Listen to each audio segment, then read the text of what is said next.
नमस्कार, मैं साकेत कुमार। आप नवभारत टाइम्स देख रहे हैं। एक तरफ चुनाव आयोग ने चुनाव की तारीखों का ऐलान कर दिया है, तो दूसरी तरफ तेजस्वी यादव ने कहा है कि इस बार जो चुनाव के नतीजे होंगे वो चौंकाने वाले होंगे। और वहीं बीजेपी ये लगातार दावा करते हुए नजर आ रही है कि बिहार में 40 के 40 और देश में 400 के पार जो है वो सीटों का जो रिजल्ट है वो जनता का प्यार वो मिलेगा। हमारे साथ बातचीत करने के लिए मंत्री जनक राम है। कैसे देखते हैं? तेजस्वी यादव ने कहा है कि इस बार जो चुनाव के नतीजे हैं वो चौंकाने वाले होंगे। श्रीमती राबड़ी जी के राजकुमार तेजस्वी जी ने जो स्पष्ट शब्दों में कहा है कि बिहार की जनता चौंकाने वाला रिजल्ट देने के लिए तैयार बैठी है, उनको धन्यवाद। उस मायने में उन्होंने कहा है कि उन्होंने देखा है कि 19 के चुनाव में नरेंद्र मोदी जी के नेतृत्व में 40 में 39 दे करके ये साबित किया था। आज भी 24 के चुनाव में वो 40 का 40 उसी को उन्होंने चौंकाने वाला बयान दिया है। ये जनता ये साबित किया है कि ये 40 का 40 नरेंद्र मोदी के नेतृत्व में जाएगा। ये तेजस्वी जी के झूठ फरेब जाल फरेब में आने वाला बिहार की जनता नहीं है। लेकिन जनक जी, वो तो कह रहे हैं कि प्रधानमंत्री नरेंद्र मोदी ने जो भी वादा किया था रोजगार देने का, 15 लाख रुपए का जो वादा किया था, वो सब तो जुमला निकला है। तो वो तो जो जिस संदर्भ में बात करे थे वो तो अपने लिए बात करते हैं, इंडी गठबंधन के लिए। वो क्यों नहीं जवाब देते हैं कि उनके पिताजी किस कारण से होटवार गए थे? नाबालिग कम उम्र में उनके पास अकुत संपत्तियां कैसे आई? बिहार के दलित तो ये जानना चाहता है, रविदास समाज के लोग ये जानना चाहता है, पासवान समाज के लोग ये जानना चाहता है कि चारा का पैसे कौन खाया, रोड का पैसा कौन खाया, अलकतरा कौन खा गया, गरीब का छात्रवृत्ति कौन खा गया।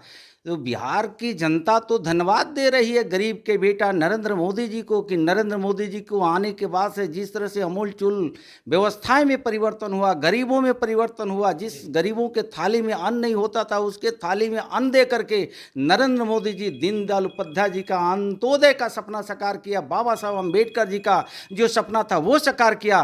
तो गरीब अभी इंडी गठबंधन के झांसे में आने वाला नहीं है। गरीब का बेटा नरेंद्र मोदी जी, बिहार के यशस्वी मुख्यमंत्री नीतीश कुमार जी के नेतृत्व में 24 का चुनाव है, 40 का 40 एनडीए के जाएगा। क्वेश्चन पेपर लीक मामले को लेकर उन्होंने कहा है कि 17 महीने में तो कोई क्वेश्चन पेपर लीक नहीं हुआ है। जब से बीजेपी की सरकार बिहार में आई है, माफिया का राज आ गया है। बड़ी दुर्भाग्य है। कभी बीपीएससी के एग्ज़ाम तेजस्वी जी दिए हैं क्या? वो तो बड़ी छाती ठोक करके कहते हैं कि हमारा पिताजी मुख्यमंत्री रहे, माताजी मुख्यमंत्री। ये तो बिहार के मुख्यमंत्री आदरणीय नीतीश कुमार जी को उनको धन्यवाद देना चाहिए कि मुख्यमंत्री का बेटा को कभी उप मुख्यमंत्री बनने का अवसर नहीं मिलता। जनता उनको मुख्यमंत्री तो बनना छोड़ दीजिए, उप मुख्यमंत्री भी नहीं बनने देती।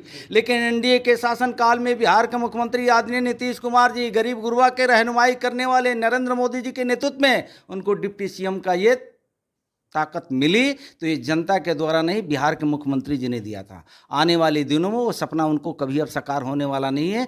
गरीब ये जान चुका है, गरीबों को जिन लोगों ने धोखा दिया है, अब गरीब तैयार है। ये तेजस्वी जी अब झांसे देना बंद करें।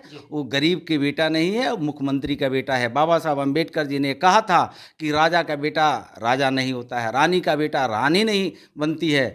और वही काम लालू प्रसाद यादव जी अपने लोगों के बीच में कहते थे।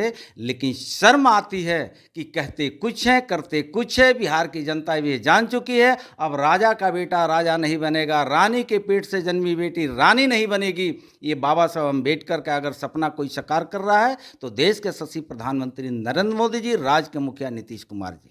लेकिन वो कह रहे हैं कि नीतीश कुमार जो है वो दबाव की राजनीति में आ चुके हैं। कहीं ना कहीं जिस तरीके से जो आज़ादी उनको महागठबंधन की सरकार में थी वो बीजेपी में नहीं है। और नीतीश कुमार के लिए काफ़ी सॉफ्ट कॉर्नर भी दिखे हैं तेजस्वी यादव। जब वहाँ से आदरणीय मुख्यमंत्री जी ने स्पष्ट शब्दों में सदन के अंदर कहा है कि जिस तरह से एनडीए गठबंधन के साथ स्वतंत्र रूप से हमारा मंत्री विभाग काम कर रहा था, ये कम दिनों में जिस तरह से दोनों हाथ से विभाग को महागठबंधन के नेताओं ने लूटने का काम किया, सदर के अंदर हो सदर के बाहर हो, बिहार के मुख्यमंत्री जी ने स्वीकार किया। और जांचें चल रही है, दूध का दूध और पानी का पानी हो जाएगा। तो देखा आपने किस तरीके से तेजस्वी यादव ने जो बात कहा, जो बयान उन्होंने दिया कि इस बार जो चुनाव के नतीजे हैं वो काफ़ी चौंकाने वाले होंगे। लेकिन इसे लेकर जनक राम ने साफ तौर से कहा है कि वो समझ चुके हैं कि बिहार में जनता का मूड क्या है और एनडीए को जो 40 की 40 सीटें मिलने वाली है वो बखूबी जान चुके हैं। फिलहाल इस खबर में इतना ही। नवभारत टाइम्स के साथ बने रहें। पटना से साकेत कुमार।